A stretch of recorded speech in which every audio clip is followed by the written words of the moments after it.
सोनेरी हरिण मराठी कथा। कथा सोनेरी हरिण कोणे एके काळची गोष्ट आहे।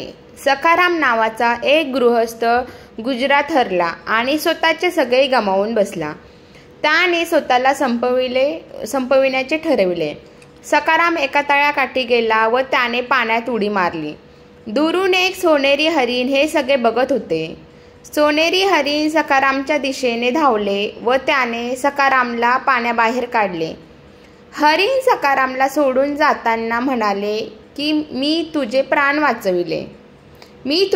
वाचविले आहे। मी येथे राहतो हे तू कोणाला कृपा करून सांगू नकोस।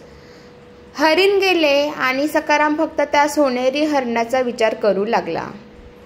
एके दिवशी राजाच्या राणीला स्वप्नात सोनेरी हरिण दोन दिसले। राणीला ते हरिण बघण्याची इच्छा झाली।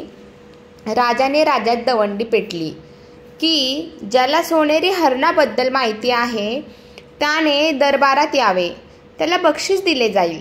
दवंडी ऐकून सखाराम दरबारात हजर झाला। त्याने राजाला सोनेरी हरणाबद्दल माहिती दिली।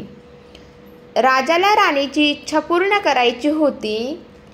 त्याने सखारामने दिलेल्या माहितीनुसार तळ्याकाठी शिपाई पाठविले। शिपायांनी हरिण पकडून आणले।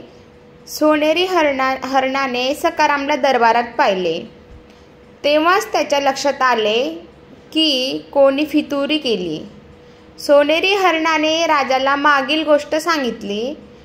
राजाला राग आला। राजाने सखारामला राज्याबाहेर हाकलून दिले।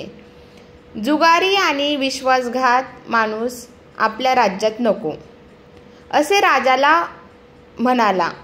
राजा म्हणाला। हरणाने प्राण वाचविले असता उपकाराची फेड उपकारानेच करायला निघालेल्या सखारामची अवस्था वाईट झाली। तुम्हाला ही कथा आवडली असेल तर चॅनल सबस्क्राईब करा। धन्यवाद।